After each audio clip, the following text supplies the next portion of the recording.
Praise the Lord. கர்த்தருக்கு ஸ்தோத்திரம். கர்த்தர் உங்களை ஆசீர்வதிப்பாராக. ஆண்டவராகிய இயேசு கிறிஸ்துவின் நாமத்தினாலே யாவரையும் நான் வாழ்த்துகிறேன். இந்த கொடிய காலத்தில் கர்த்தர் உங்களை ஆசீர்வாதத்தோடு கூட, பலத்தோடு கூட, சுகத்தோடு கூட வழி நடத்துவார் என்று நான் விசுவாசிக்கிறேன். நீங்கள் யாவரும் கிறிஸ்துவுக்குள் சந்தோஷமாய் இருக்கிறீர்கள் என்று நான் நம்புகிறேன். கர்த்தர் உங்களை ஆசீர்வதிப்பாராக. ஒரு சின்ன பாடலை பாடி கர்த்தரை போற்றி துதித்து அவருக்கு நன்றி செலுத்தி நாம் ஒரு சிறிய தியானத்தை நாம் செய்வோம். கர்த்தர் உங்களை ஆசீர்வதிப்பாராக. அல்லேலூயா.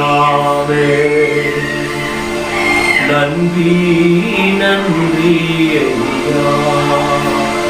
நன்றி ஆண்டவரே, சுராஜாவே உம்மை துதிக்கிறோம் துதிக்கிறோம் துதிக்கிறோம். தூய ஆவியானவரே உம்மை போற்றுகிறோம். எங்களை பாதுகாக்கிற தெய்வமே உம்மை துதிக்கிறோம். இயேசுவே மறவாமல் நினைத்தீரையா, மனதார நன்றி மறவாமல் நினைத்தீரையா, மனதார நன்றி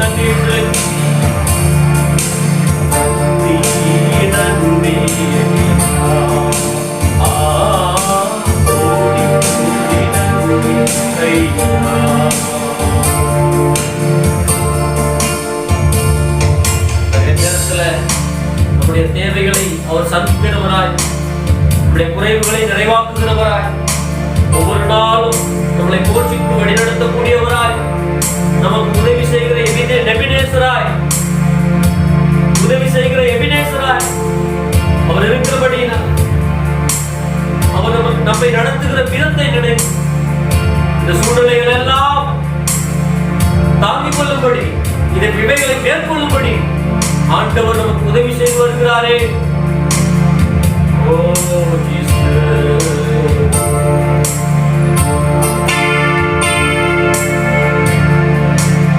எபினேசர் நீதானையா,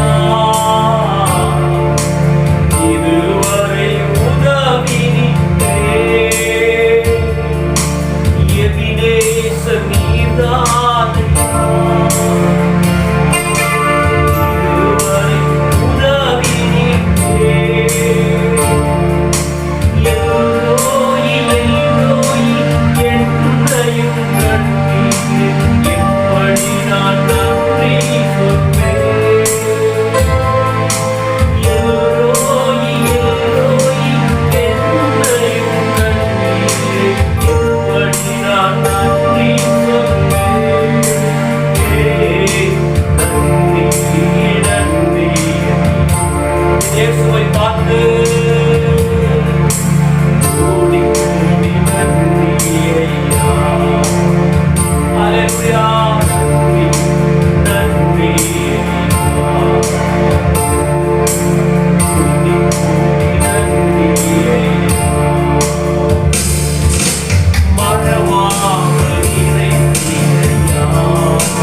ஒருபொழுதும் அவர் நம்மை மறப்பதில்லை. அவர் நம் நினைவாய் இருக்கிறார். நீயும் அவருடைய நினைவாய் இருக்கும் பொழுது சகலமும் உனக்கு நன்மைக்கு ஏதுவாய் நடக்க அவர் கிரியை செய்ய வல்லவராய் இருக்கிறார். அல்லேலூயா. உலகத்தின் ஆழத்திலிருந்து கர்த்தருக்கு நன்றி செலுத்துங்க. எப்பொழுதுமாக நாம் ஜெபிக்க விரும்புகிறேன். ஒவ்வொரு குடும்பங்களுக்காகவும் ஒவ்வொருவருக்காகவும் குடும்பத்தில் இருக்கிற எல்லா சூழ்நிலைகளுக்காகவும் எல்லா பலவீனங்களுக்காகவும் ஜெபிக்க விரும்புகிறேன். கர்த்தருடைய ஆசீர்வதிப்பாராக. நல்ல பிதாவே, நன்றியோடு துதிக்கிறேன். இயேசுவே ஸ்தோத்திரம். இந்த நாளிலே கர்த்தாவே உமக்கு ஸ்தோத்திரம். உம்முடைய கரத்தில் ஒப்புக் கொடுக்கிறேன். ஆண்டவரே, ஒவ்வொரு குடும்பத்தாரையும் நீர் பாதுகாக்கும்படியா ஆண்டவரே உம்முடைய கரத்திலே ஒப்புக் கொடுக்கிறோம். இயேசுவே வேதம் சொல்லுகிறது, அவர்கள் அவரை நோக்கி பார்த்து பிரகாசமடைந்தார், அவர்களுடைய முகங்கள் வெட்கப்படவில்லை என்று. அதுபோல ஆண்டவரே உம்மை நோக்கி பார்க்கிற உம்முடைய பிள்ளைகளுடைய முகத்தை பிரகாசிக்க பண்ணும்படியா, வெட்கப்படுத்தாதபடி அவர்களை நல்ல சுகத்தை, பலத்தை, ஆரோக்கியத்தை கொடுத்து பலத்தை கொடுத்து நீ வழி நடத்தும்படியாய் உம்முடைய கரத்தில் ஒப்புக்கொடு. கிட்டத்தட்ட 3 மாதங்களாக இந்த கொரோனாவுடைய தாக்கம் உலகம் முழுவதும் ஆட்டி படைத்துக் கொண்டிருக்கிறது. இயேசுவே உமக்கு ஸ்தோத்திரம். ஆண்டவரே, அவைகளுக்காக நாங்கள் ஜெபிக்கிறோம். இந்த கொரோனா உலகத்திற்கு சொல்லக்கூடிய பாடம் என்ன? இந்த உலகத்திற்கு இந்த கொடிய வியாதியின் மூலம் என்ன நீ சொல்ல விரும்புகிறீர் என்பதை ஒவ்வொரு மனிதனும் புரிந்து கொண்டு ஆண்டவரே உமக்கு ஸ்தோத்திரம், அதற்கேற்ப ஆண்டவரே மனம் திரும்ப இயேசுவே தன்னுடைய வாழ்க்கையை ஆண்டவரே அப்பா பரம தேசத்துக்கு என்று ஒப்புக் கொடுக்க, நித்திய ஜீவனுக்கு என்று ஒப்புக் கொடுக்க கிரியை செய்யும்படியா ஒவ்வொரு மனிதர்களும் உணர்வடையும்படியாக ஜெபிக்கிறோம். ஸ்தோத்திரம். இந்திய தேசம், இன்னும் அமெரிக்க தேசம், பிரான்ஸ் தேசம், சீன தேசம், இன்னும் எந்தெந்த நாடெல்லாம் அதிகமாய் பாதிக்கப்பட்டிருக்கிறதோ ஒவ்வொரு தேசத்தையும் கருத்தில் ஒப்புக் கொடுக்கும்.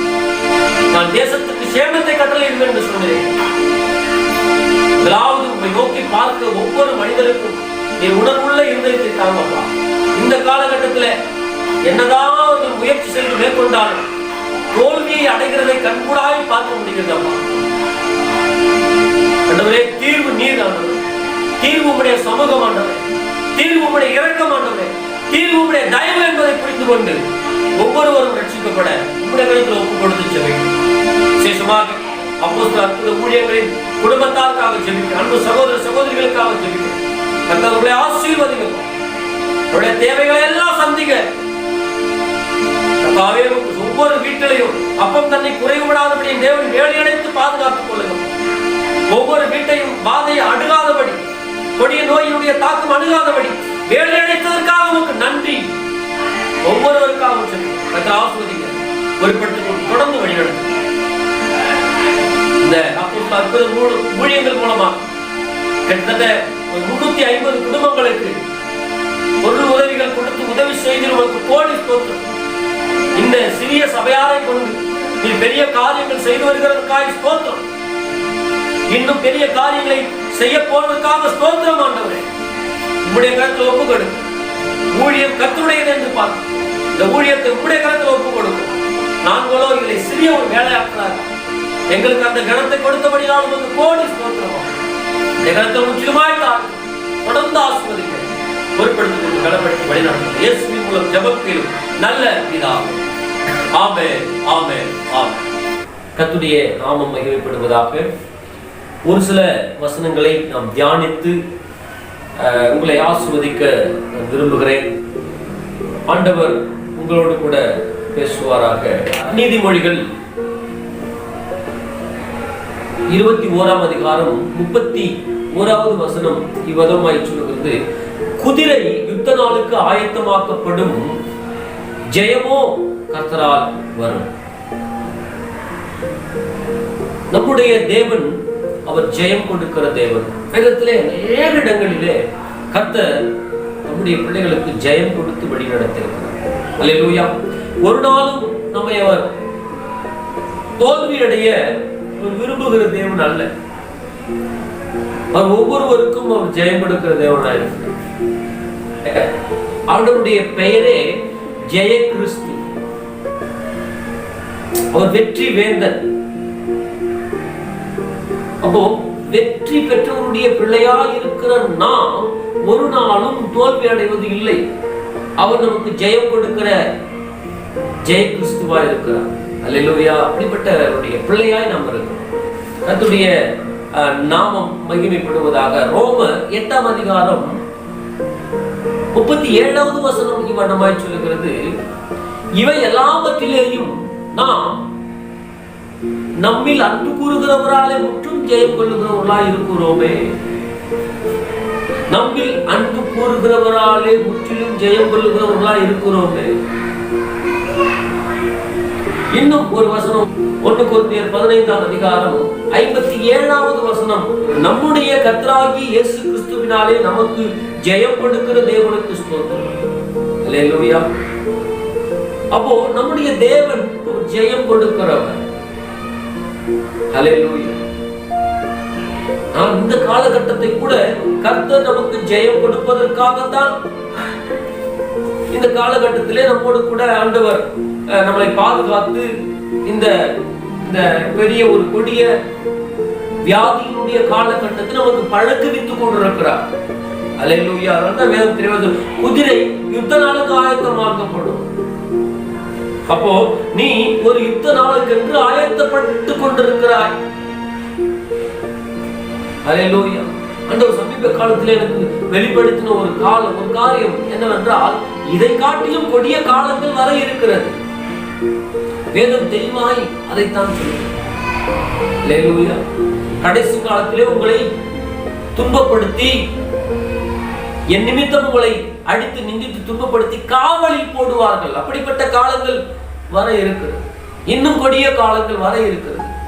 அப்படிப்பட்ட காலத்தை நாம் மேற்கொள்வதற்காக, அப்படிப்பட்ட காலத்திலே ஜெயம் கொள்ளுகிறவர்களாக இருக்கும்படியாக கர்த்தர் இப்படிப்பட்ட கொடிய காலங்களை வைத்து நம்மளை பழகுவித்துக் கொண்டிருக்கிறார். அல்லேலூயா. கர்த்தருடைய நாமம் மகிமைப்படுவதாக. ஆண்டவர் உங்களோடு கூட பேசுவார். இந்த காலத்தை நாம் இப்படி அணுக வேண்டும். இதை ஒரு ட்ரெண்ட், இதை ஒரு பயிற்சியாக எடுத்துக்கொண்டு இப்படிப்பட்ட காலத்தில் நாம் எப்படி விசுவாசத்தோடு கூட, எப்படி வேத வார்த்தைகளை கைக்கொண்டு இந்த கொடிய நோயின் காலகட்டத்தை நாம் எப்படி மேற்கொள்ள வேண்டும், இதில் எப்படி நாம் ஜெயம் பெற வேண்டும் என்று நமக்கு கர்த்தர் பயிற்றுவித்துக் கொண்டிருக்கிறார் என்று தான் சொல்ல வேண்டும். ஹல்லேலூயா. கர்த்தருடைய நாமம் மகிமைப்படுவதாக. இந்த சூழ்நிலையை குறித்து தயவு செய்து யாரும் நாம் பயப்படவே தேவையில்லை. இது ஒரு பெரிய ப்ராசஸ். எதுவுமே முன்னறிவிக்காம நடக்கல. வேதத்தில் இவைகள் எல்லாம் தெளிவாய் சொல்லப்பட்டிருக்கிறது. ஒன்றே ஒன்று நாம் அறிந்து கொள்ள வேண்டும், காலம் நெருங்கி கொண்டிருக்கிறது. காலம் கடைசி காலம் என்பதை நாம் தெளிவாய் நினைவில் வைத்துக் கொள்ள வேண்டும். ஒரு சூழ்நிலையை குறித்து, ஒரு காலகட்டத்தை குறித்து, ஒரு பருவநிலை மாற்றத்தை குறித்து, ஒரு ஆபத்தை குறித்து நாம் வேதத்தோடு ஒப்பிட்டு பார்க்கிறவர்களாய், ஒப்பிட்டு அதை தியானிக்கிறவர்களாய் இருக்கிறோம் தேவ பிள்ளைகள். ஹல்லேலூயா. உலகத்தார் மாதிரி ஏன் ஆண்டவர் இதை அனுமதிச்சாரு, ஏன் அப்படி பண்ணாரு, இப்படி பண்ணாரு கேள்வி கேட்கிறவர்களாய் அல்ல. அவர் நடப்பது தீமையாக இருந்தாலும் இந்த தீமையை உனக்கு கர்த்தர் நன்மையாக மாற்றுவதற்கு அவர் போதுமானவராய் இருக்கிறார். ஜெயம் கொடுக்கிறார். என்னதான் உனக்கு தோல்வி போல தெரிந்தாலும், என்னதான் உனக்கு ஆப்போசிட்டா நடந்தாலும், கடைசியில ஜெயிக்க போறவன் நீ. அல்லேலூயா.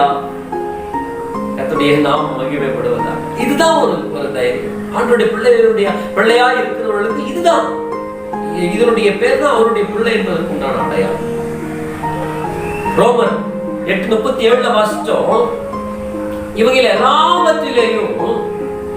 எல்லாவற்றிலேயும் நம்மில் அன்பு கூறுகிறவர்களாகவே முற்றிலும் ஜெயம் கொள்ளுகிறவர்களாக இருக்கிறோமே.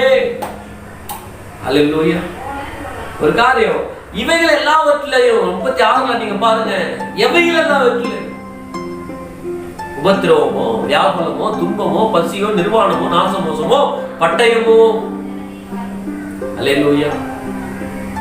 இப்படிப்பட்ட சம்பவங்கள் நம்முடைய வாழ்க்கையில் நடக்கும் பொழுது, இப்படிப்பட்ட கொடிய காலங்கள், கொடிய நோயினுடைய காலங்களிலே நாம் வசிக்கிற பொழுது, நாம் வாழ்ந்து கொண்டிருக்கிற பொழுது ஆண்டவர் சொல்றாரு, அல்ல அந்த ஒரே ஒரு வார்த்தையை நீங்க கவனிக்கணும். நாச மோசமோ, நாச மோசமோ.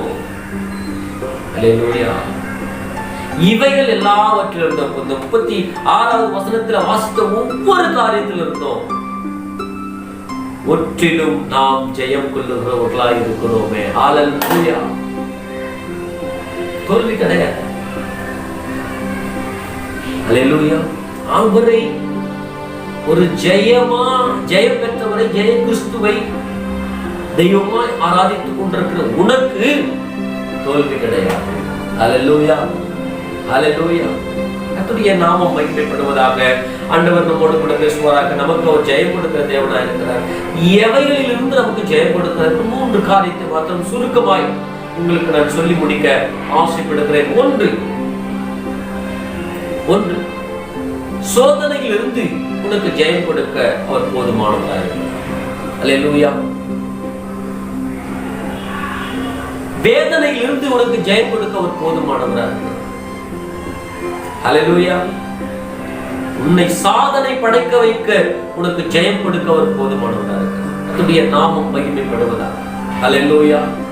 உன்னை சோதனையிலிருந்து மீட்டெடுத்து, உன்னை வேதனையிலிருந்து மீட்டெடுத்து, உன்னை சாதனையாளனாக மாற்றுவதற்கு அவர் ஜெயம் கொடுக்க அவர் போதுமானவராக.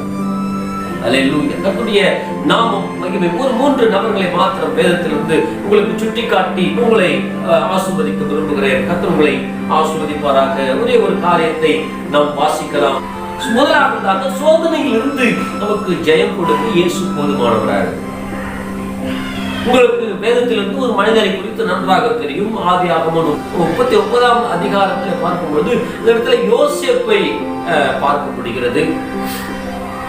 யோசேப்பை குறித்து உங்களுக்கு நன்றாக தெரியும்.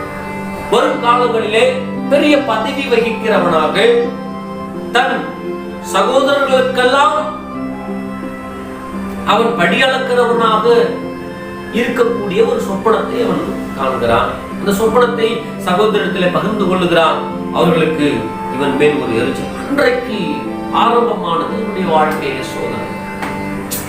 கர்த்தருடைய நாமம் மகிமைப்படுகிறார். ஆனால் கொடுக்கப்படுகிற சொப்பனம் என்ன? ராஜ சமூகத்தில் அநேகருக்கு அவன் தலைவனாய் இருப்பான் என்று கர்த்தர் அவனுக்கு சொப்பனம் கொடுக்கிறார்.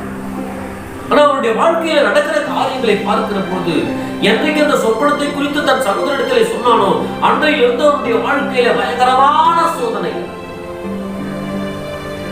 தன் சொந்த சகோதரர்களாலே அவன் பகைக்கப்படுகிறான், கொலை செய்யும் அளவுக்கு தள்ளப்படுகிறான். ஒரு பெரிய ஆழ்குடியிலே தூக்கி போடுகிறார்கள். மறுபடியும் அவனை ஆழ்குடியில் இருந்து எடுத்து அவனை அடிமாட்டு விலைக்கு விற்று விடுகிறார்கள். யோசேப்போடு கூட கர்த்தர் இருந்தார். ஜெய கிறிஸ்து, ஜெயம் கொடுக்கிற தேவன் யோசேப்போடு கூட இருந்தார். அல்லேலூயா. இன்றைக்கு முன்னோடும் என்னோடும் கூட பலவிதமான சோதனைகளிலே அடிப்படுகிற உன்னோடும் கூட கர்த்தர் இருக்கிறார். ஜெயம் கொடுக்கிறவர் இருக்கிறார். அவர் உனக்கு ஜெயம் கொடுப்பார். அல்லேலூயா. அடிமாட்டு விலைக்கு விற்கப்பட்டு எகிப்து தேசத்துக்கு பார்வோனுக்கு தலையாரியாய் இருக்கிற, பிரதானியாய் இருக்கிற போத்திபாருடைய வீட்டிலே வேலைக்கு அமர்த்தப்படுகிறார். அவனுக்கு மனுஷனுடைய கண்களிலே தயவு கிடைக்கும், தேவன் உதவி செய்கிறார். அந்த வீட்டிலே அவன் விசாரிப்புக்காரமாக இருக்கிறார். எல்லா பொறுப்பும் அவனுடைய கையில் கொடுக்கப்படுகிறது. அந்த இடத்துல அவனுக்கு ஒரு சோதனை வருகிறது. யோசேப்பு மிகவும் சௌந்தரியம் உள்ளவனாக இருக்கிறான். ஒரு வசனம் சொல்லுங்க. அல்லேலூயா. அவன் ரொம்ப அழகா இருக்கிறான்னு அவன் மேல ஒரு கண்ணை போட்டு என்ன பண்றான்? அவனை ஒரு பெரிய தவறு செய்யும்படி போத்திபாருடைய மனைவி திட்டம் போடுறாங்க. அல்லேலூயா. கர்த்தருடைய நாமம் மகிமைப்படுவதாக. ஆண்டவரே, அவன் பாருங்க, ஒரு நல்ல நன்றி உணர்வு உள்ளவனாக தன்னுடைய ஆகாரத்தை அல்லாமல் வேற ஒன்றை குறித்தும் என் எஜமான என்னிடத்தில் ஒன்றும் விசாரிக்கிறதில்லை, எல்லாவற்றையும் உங்களை தவிர என்னிடத்தில் ஒப்பு கொடுத்திருக்கிறார். யார்? போர்த்திபாருடைய மனைவியை தவிர எல்லா காரியமும், எல்லா வீட்டு சட்டத்திட்டங்களும் யோசேப்புடைய கையிலே ஒப்பு கொடுக்கப்பட்டிருக்கிறது. அந்த அளவுக்கு அவன் நம்பிக்கைக்குரியவனா இருக்கிறான். அப்ப அப்படிப்பட்ட மனிதனுக்கு ஒரு சோதனை வருகிறது. பிரியமான சகோதரனே, அல்லேலூயா. அவன் யோசேப்பு தேவனுக்கு பயப்படுகிற ஒரு மனிதனாய் இருந்தான். அல்லேலூயா. அவன் உயர்ந்திருக்க முடியும், அவன் அந்த வாய்ப்பை பயன்படுத்திக் கொண்டு வாழ்ந்திருக்க முடியும். ஆனால் யோசேப்பு அந்த சோதனையிலிருந்து ஒரு ஜெயத்தை பெற்றுக்கொண்டார். யோசேப்பு அவனுக்கு கொடுக்கப்பட்ட அந்த சோதனையிலிருந்து அவன் வெற்றி பெற்றான். ஏனென்றால் ஜெயம் கொடுக்கிறவர்களாலே, அல்லேலூயா, நம்மில் அன்பு கூறுகிறவர்களாலே நாம் முற்றிலும் ஜெயம் கொள்ளுகிறவர்களாய் இருக்கிறோமே. நம்மில் அன்பு கூறுகிறவர், அவரை நேசித்தவர், ஜெயம் கொடுக்கிறவர் யோசேப்போடு கூட இருந்தார். அவன் ஜெயம் பெற்றான், வெற்றி பெற்றான். அல்லேலூயா. இன்றைக்கும் வேதம் தெளிவாய் சொல்கிறது, சோதனையை சகிக்கிற மனுஷன் பாக்கியம். நம்முடைய வாழ்க்கையிலும் அநேக சோதனைகள் உண்டு.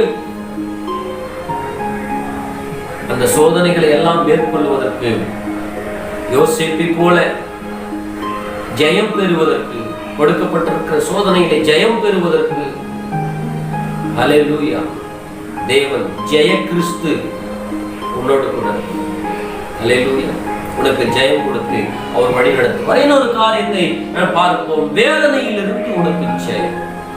அல்லேலூயா. கர்த்தருடைய நாம் முதலாவது சொன்ன சோதனையிலிருந்து கர்த்தர் உனக்கு ஜெயத்தை கொடுக்கும். இரண்டாவதாக வேதனையிலிருந்து உனக்கு ஜெயத்தை கொடுக்கும். உங்களுக்கு நன்றாக தெரியும், யோபுவை குறித்து நன்றாக தெரியும். யோபுவை போல வேதனைப்பட்ட ஒரு மனிதன் இந்த உலகத்தில் இல்லவே இல்லை. அல்லேலூயா. யோபு 7ஆம் அதிகாரம் 5வது வசனம். அந்த அவனுக்கு இருக்கிற அந்த வேதனையை சொல்றான் பாருங்க. 5வது வசனம், என் மாம்சம் பூச்சிகளினாலும், என் மாமிசம் பூச்சிகளினாலும் அடைப்பற்றின புழுதியினாலும் மூடப்பட்டு, என் மாமிசம் பூச்சியினாலும் அடைப்பட்ட புழுதியினாலும் மூடப்பட்டு, என் தோல் வெடித்து அருவருப்பாய். இதுதான் உடைய நிலை. அல்லேலூயா. உடம்பு ஃபுல்லா புழு. ஒரு மனிதனுக்கு எப்படிப்பட்ட வேதனை! யோபுனுடைய சரீரம் முழுவதும் புழு பூத்திருக்கிறது. அதான் அவன் சொல்றான், என் மாம்சம் பூச்சிகளினாலும் அடைப்பற்றின புழுதியினாலும். அடைப்பற்றின புழுதி அப்படின்னா அவனுடைய யோபுனுடைய சரீரம் முழுவதும் எப்ப பிச்சாலும் அப்படியே புழுதி மாதிரி, சொரிஞ்சாக்கா அப்படியே புழுதி மாதிரி போடும். தோல் அடாடையா வரும், அடாடையா வரும். அல்லேலூயா. அதான் சொல்றான், அடைப்பற்றின புழுதியினாலும். அடைப்பற்றின புழுதி. அல்லேலூயா. நீங்க கூட ஒரு 10 நாள் 15 நாள் 20 நாள் குளிக்காம இருந்து பாருங்க, சொர்மி பாருங்க, உங்களுடைய சரீரத்துல இருந்து என்ன புழுதி கொட்டும். அல்லேலூயா. உடைய சரீரம் அப்படி உங்களுடைய சரீரத்துல அடைப்பற்றின புழுதியினாலும் மூடப்பட்டிருக்கிறது. என் தோல் வெடித்து அருவருப்பாயிற்று. அல்லேலூயா. நினைச்சு பாருங்க, சகிக்கவே முடியல. ஆமா, தோல் வெடித்து அப்படின்னாக்கா எனக்கு, நான் இன்னும் மனுஷனுடைய தோல் வெடிச்சு நான் பார்க்கல. எங்க ஊர்ல வெள்ளரி தோட்டம் இருக்கும், பார்த்துருக்கேன். வெள்ளரி தோட்டத்தை ஒரு அளவுக்கு மேல விட்டுட்டாங்கன்னா அந்த வெள்ளரி பழம் என்ன ஆயிடும், அப்படியே வெடிச்சிடும். அல்லேலூயா. நான் நினைக்கிறேன் அவனுடைய சரீரம் அப்படிதான் வெடிச்சிருக்கும். வேதம் சொல்லுகிறது, என் தோல் வெடித்து அருவருப்பா இருந்த அளவுக்கு வெடி. அல்லேலூயா. அருவர் பார்க்கவும் முடியல, பார்க்க முடியாத அளவுக்கு அவனுடைய அந்த சரீரத்துல தோல் வெடித்து எவ்வளவு வேதனையா இருந்திருக்கும். நினைச்சு பாருங்க கொஞ்சம். நம்முடைய சரீரத்துல ஒரு சின்ன காயம் இல்ல, ஏதாவது ஒரு தீ காயப்பட்டாவே ஒரு பெரிய பயங்கரமா அருவருப்பாங்க. ஒரு ஒரு ஒரு 50% எரிஞ்சு போனவங்களை பாருங்க, அவங்கள பார்க்கறதுக்கு ஒரு அருவருப்பாரு. இவனுடைய சரீரம் முழுவதும் தோல் ஃபுல்லா வெட்டிப்பு அங்கங்க வெட்டிச்சு. ஹல்லேலூயா. பார்க்கறதுக்கே அருவருப்பான ஒரு சூழ்நிலை. இன்னும் அவனுடைய வேதனை குறித்து அவன் சொல்லுகிறான் பாருங்க, 15வது வசனம். அதனால் என் ஆத்துமா நொறுங்குண்டு சாகிறதையும், ஆத்துமா எப்படி எதிர்பார்க்குதான், எப்படி இருக்கணும்னு எதிர்பார்க்குதான், ஆத்துமா நொறுங்குண்டு சாகிறதையும் என் எலும்புகளோடு உயிரோடு இருக்கிறதை பார்க்கிலும், இந்த உடலை வச்சுக்க நான் உயிரோடு இருக்கிறதை பார்க்கிலும் மரணத்தை விரும்புகிறது. வேதனையில மனுஷன் என்ன பண்றான்? நேற்று கூட ஒரு நியூஸ், சென்னை ஜிஹெச் ஹாஸ்பிட்டல்ல என்ன பண்ணிட்டாரு, கொரோனா வந்ததுனால ஒருத்தர் போயிட்டு தூக்கு மாட்டின்னு செத்துட்டார். அல்லேலூயா. ஆனா யோபுவுக்கு அவனுடைய வேதனையிலிருந்து அவனுடைய வேதனையை மாற்றி ஜெயம் கொடுக்கிறவர் அவனோடு கூட இருந்தவனுக்கு ஜெயத்தை கொடுத்து, யோபு முன்பு இருந்ததை காட்டிலும் இரட்டத்தனையான ஆசீர்வாதத்தை கொடுத்து அவனை ஆசீர்வதித்தார். அல்லேலூயா. நம்மில் அன்பு கூறுகிறவராலே நாம் முற்றிலும் ஜெயம் கொள்ளுகிறவர்களாய் இருக்கிறோமே. அல்லேலூயா. வேதனையிலிருந்து ஜெயம். இன்னொன்று, சாதனை படைப்பதற்காக கர்த்தர் உனக்கு இந்த வேதனையிலிருந்து உன்னை கூட்டிடுறார். அடுத்ததா உன்னை கொண்டு போயிட்டு சாதனை படைக்க வைக்க போகிறார். அல்லேலூயா. எத்தனை பேருக்கு சந்தோஷமா இருக்கு? எத்தனை பேர் இப்படிப்பட்ட ஒரு காரியத்தை விரும்புறீங்க? அல்லேலூயா. கர்த்தர் உங்களை ஆசீர்வதிப்பாராக. ஆண்டவர்களோடு கூட பேசுவாராக. சாதனை படைக்க கர்த்தர் நமக்கு ஜெயம் கொடுக்கிறார். 1 சாமுவேல் 17ஆம் அதிகாரத்திலே தாவீதை குறித்து பார்க்கிறோம். தாவீது யுத்தத்திலே தாவீதை போல ஒரு சாதனை படைத்த மனுஷன் இல்லவே இல்லை. தாவீது ஒரு சாதாரண ஒரு ஆடு மேய்க்கிற ஒரு சின்ன பையன். அவனை ஆண்டவர் ராஜாவாக என்ன பண்றாரு? அபிஷேகம் பண்ணுகிறார். அவன் என்ன பண்றான்? ஆடு மேய்க்கிற ஒரு வேலையை செய்து கொண்டிருக்கிறான். தன் குடும்பத்திலே ஒரு கணக்கில கூட இல்லாத ஒரு நபர், ஒரு பொருட்டாக எண்ணப்படாத ஒரு நபர். அல்லேலூயா. அவங்களுடைய வீட்டுல பார்க்கும்போது இருக்கிற எல்லாரும் அவருடைய வீட்டுல பார்க்கிற பொழுது, தாவீதுடைய வீட்டுல பார்க்கிற பொழுது இருக்கிற சகோதரர்கள் எல்லாரும் ராணுவத்தில் இருக்கிறாங்க, நல்ல ஒரு பொசிஷன்ல இருக்கிறாங்க. ஆனா இந்த பையன் மட்டும் என்ன பண்ணிட்டு இருக்காரு? ஆடு மேய்ச்சிட்டு இருக்கிறாரு. அல்லேலூயா. அல்லேலூயா. வேதம் சொல்லுகிறது, அவர் சிறியவனை புழுதியில் இருந்து எடுத்து எளியவனை குப்பையிலிருந்து உயர்த்துகிறது. பலவான்களை வெட்கப்படுத்தும்படி பலவீனரை தெரிந்து கொள்ளுகிறார். நம்முடைய தேவனுடைய ட்ரிக்கே இதான். யாராவது உன்னை கொஞ்சம் அசால்ட் பண்ணாக்க என்ன பண்ணாங்க? பேச நினைக்காது. என்னை மதிக்கவே மாட்டாங்க, எனக்குள்ள ஒரு டேலண்டும் இல்லை, என்னை யாரும் இது பண்ணுறது கவலைப்படாது. உன்னை கொண்டுதான் கர்த்தர் பெரிய காரியத்தை செய்ய போறாரு. அல்லேலூயா. என்னெல்லாம் யாரும் ஒரு பொருட்டாவே எண்ண மாட்டாங்க. உன்னை கொண்டுதான் கர்த்தர் பெரிய காரியங்களை செய்ய போறாரு. அல்லேலூயா. ஏன்னா அதுதான் ஆண்டவருடைய ஸ்பெஷலே. அதுதான் இருக்கிறத வச்சு உன்னை உருவாக்குறது அது ஸ்பெஷல் கிடையாது. இல்லாதவைகள் இருந்து உருவாக்குறது தான் ஆண்டவருக்கு ஸ்பெஷல். அல்லேலூயா. அப்படி ஒண்ணுமே எண்ணப்படாத, ஒண்ணுமே இல்லாத ஒரு தாவீதை தான் ஆண்டவர் தெரிந்து கொண்டு, அவர் பாருங்க, கோலியாத்தை வீழ்த்தும்படி முதல்ல அவனை எங்க பயிற்றுவிக்கிறார்னாக்கா, ஒரு சிங்கத்தோடும் ஒரு கரடியோடும் பயிற்றுவிக்கிறார். அல்லேலூயா. கர்த்தருடைய நாம் மகிமைப்படுவதாக. ஒரு முறை ஒரு சிங்கமும் ஒரு முறை ஒரு கரடியும் என் நாட்டை பிடித்து கொண்டு போனது. அந்த சிங்கத்தின் வாய்க்கும் அந்த கரடியின் வாய்க்கும் என் நாட்டை தப்புவித்தேன் என்று சொல்கிறார். அல்லேலூயா. கர்த்தருடைய நாமம் மகிமைக்கு. 1 சாமுவேல் 17ஆம் அதிகாரம் 32வது வசனத்திலிருந்து 45வது வசனத்தை நாம் பார்க்கிற பொழுது 45, அதற்கு தாவீது பெலிஸ்தரை நோக்கி, நீ பட்டயத்தோடும் ஈட்டியோடும் கேடகத்தோடும் என்னிடத்தில் வருகிறாய், நானோ நீ நிந்தித்த இஸ்ரவேலுடைய ராணுவங்களின் தேவனாகிய சேனைகளின் கர்த்தருடைய நாமத்தினால் உன்னிடத்தில் வருகிறேன். அல்லேலூயா. அல்லேலூயா. இந்த கோலியாத் என்பவன் அவன் பெரிய ஒரு அரக்க மனிதன். அவன் நிக்கிற ஹைட்டே வேற. அவன் வந்து சாதாரண மனுஷனை போல அல்ல. தாவீதை பார்க்கும்போது சாதாரண மனுஷனுக்கும் ரொம்ப டவுன். அல்லேலூயா. அவன் தெளிவா சொல்றான், ராணுவத்தின் கர்த்தருடைய இஸ்ரவேலின் நீ நிந்தித்த இஸ்ரவேலினுடைய ராணுவங்களின் தேவனாகிய சேனைகளின் கர்த்தருடைய நாமத்தினாலே வருகிறேன். ஒண்ணுமே கிடையாது அவனுடைய கையில, ஒண்ணுமே கிடையாது. ஒரே ஒரு பேக் மாட்டிக்கிட்டு போறான். அல்லேலூயா. ஆனா எதிரில வந்து ஓடி வர்றவன் எல்லா கவசங்களையும் போட்டிருக்கிறான். அதாவது கர்த்தருடைய நாமம் மகிமைப்படுவதாக. இப்ப அவனை போல கோலியாத்தை போல இவனும் நல்ல ஆயுதங்களை தரித்து நல்ல பட்டயத்தோடு கூட ஓடி இருந்தா கூட சொல்லலாம். அவன் சிம்பிளா போறான், ஒரே ஒரு தடி எடுத்துட்டு போறான். அல்லேலூயா. அவனுக்கு கோவம் வந்துச்சு, நான் தடி எடுத்துட்டு வரேன் நான் ஏன்னு கேட்கிறான். அல்லேலூயா. அல்லேலூயா.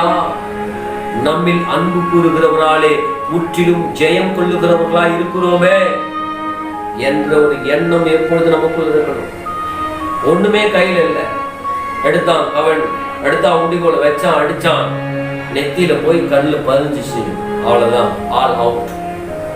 போனான், பட்டயத்தை அவனுடைய பட்டயத்தை எடுத்து வாளை எடுத்து முடிவான், தலையை வெட்டி போட்டான். இதுதான் சாதனை. சாதனை சும்மா போயிட்டு சண்டை போட்டு 2 பேரும் சண்டை போட்டு கட்டிப்பிடிச்சிக்கணும் இல்லை. அவன் முழு பாதுகாப்போட வரான். இவன் கையில ஒண்ணுமே இல்லை. ஒன்னே ஒண்ணு, இஸ்ரவேலின் சேனைகளுடைய தலைவராயிருக்கிற கர்த்தருடைய நாமத்தை கொண்டு போயிட்டு அவனை ஜெயிக்கிறான். அல்லேலூயா. அவனை மேற்கொள்றான், அவனை வெட்டி போடுகிறான். அல்லேலூயா. ஒரு பெரிய சாதனையை படைக்கிறான்.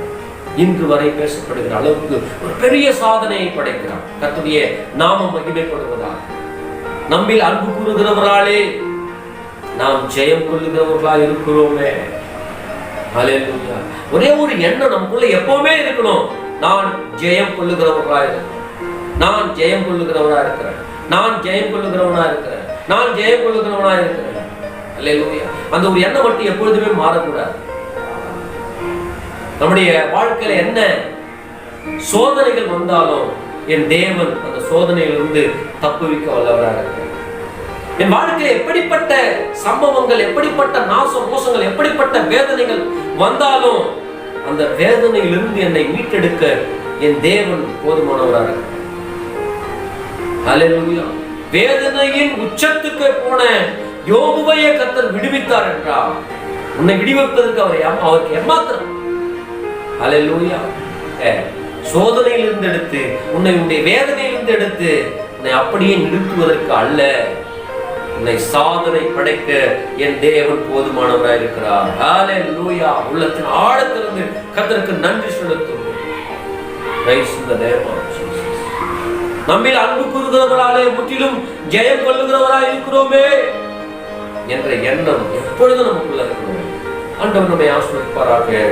தொடர்ந்து கண்களை மூடி ஜெபிப்போம். நல்ல பிதாவே, நன்றியோடு துதிக்கிறோம். இயேசுவே, உமக்கு ஸ்தோத்திரம். இந்த வார்த்தைகளை கேட்க ஒவ்வொருவரையும் ஆசீர்வதிங்க. ஆண்டவரே, ஸ்தோத்திரம். கர்த்தாவே, கர்த்தரை நம்புகிறவர்களை அவர் தோல்வி அடைய வைப்பது இல்லை. ஒருவேளை செய்தியை கேட்டுக்கொண்டிருக்கிற நீங்கள், வார்த்தைகளை கேட்டுக்கொண்டிருக்கிற நீங்கள் யாராக இருந்தாலும் உங்கள் வாழ்க்கையில் நீங்கள் தோல்வி அடைந்திருக்கலாம், உங்களுடைய சோதனைகளில் நீங்கள் தோல்வி அடைந்திருக்கலாம், உங்களுக்கு வந்திருக்கிற வேதனைகளை குறித்து அதை பெரிதாய் பார்த்து பார்த்து பார்த்து நீ துவண்டு போயிருக்கலாம். இயேசு உனக்கு ஜெயம் கொடுக்கிறவர், ஜெய கிறிஸ்து உன்னை நேசிக்கிறார், உனக்கு ஜெயம் கொடுக்க அவர் விரும்புகிறார். கர்த்தரை நாம் பற்றி பிடிப்போம், அவருக்குள்ளே வைராக்கியம் கொள்வோம், விசுவாசத்தில் பலப்படுவோம். கர்த்தர் நம்மோடு கூட இருந்து நம்மை நடத்துவாராக. ஆமென், ஆமென். நல்ல பிதாவே, ஸ்தோத்திரம். நாளிலே கேட்ட ஒவ்வொருவரையும் ஆசீர்வதிங்க. உம்முடைய அவருடைய பாதுகாப்பு ஒவ்வொருவருக்கும் இருக்கிறதுக்காக ஸ்தோத்திரம். ஒவ்வொருவருக்கும் என் ஜெயத்தை கொடுக்க போவதற்காக ஸ்தோத்திரம்பா. இந்த கருத்தை முற்றிலுமாக ஒப்புக் கொடுக்கிறேன். ஆசீர்வதி, பலப்படுத்தும். இயேசுவின் நாமத்தில் ஜெபிக்கிறோம் நல்ல பிதாவே. ஆமென், ஆமென், ஆமென். பிரைஸ் கர்த்தர் ஆசீர்வதிப்பாராக, உங்களோடு கூட இருப்பாராக. God bless you all. Amen. Price